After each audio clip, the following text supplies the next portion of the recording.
Are mature nodes under the oversupply or undersupply cycle? According to Counterpoint's Foundry research, so what we believe is 28 and 22 nanometer were the two nodes that had a lot of investments coming in from in the mature nodes expansion in the past 1 2 year. The announcements from the foundries. Samsung and Intel were the foundries who did not invest in 28 and 22 nanometer. But apart from these two companies, everyone invested in expanding their current uh, capacity of 28 or 22 nanometer node. According to us, this demand of the foundry will grow at about 10% CAGR for the next 3 or so years, depending upon how the macro conditions kind of unwrap right around us. And this is because of the use cases of the products that are being fabbed at 28 nanometer node. So within 28 nanometer, as we discussed earlier, so we have the CIS, and then we have the Wi-Fi IoT modules, and then we have RF modules, and then we have automotive.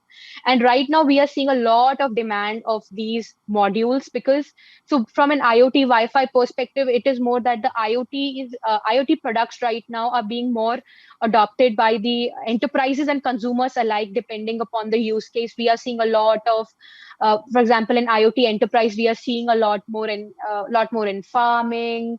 Then we are seeing a lot more in drones technology. Then we are seeing a lot more adoption in smart meters, smart grids. So like this smart things concept is kind of becoming widespread. And in consumers, we are talking about wearables. And then automotive, the electrification and introduction to autonomous vehicles, whether it's level 1, level 2, going up to the other levels.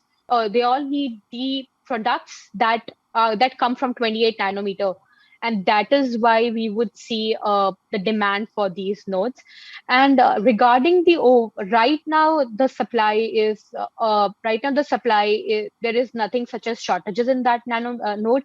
But regarding oversupply, there might be a nominal oversupply probably when the every announcement of the fab expansion is running at their full capacity, definitely. But it would not be so much that it kind of undercuts the pricing, or there is a flooding of 28 nanometer products in the market as of now.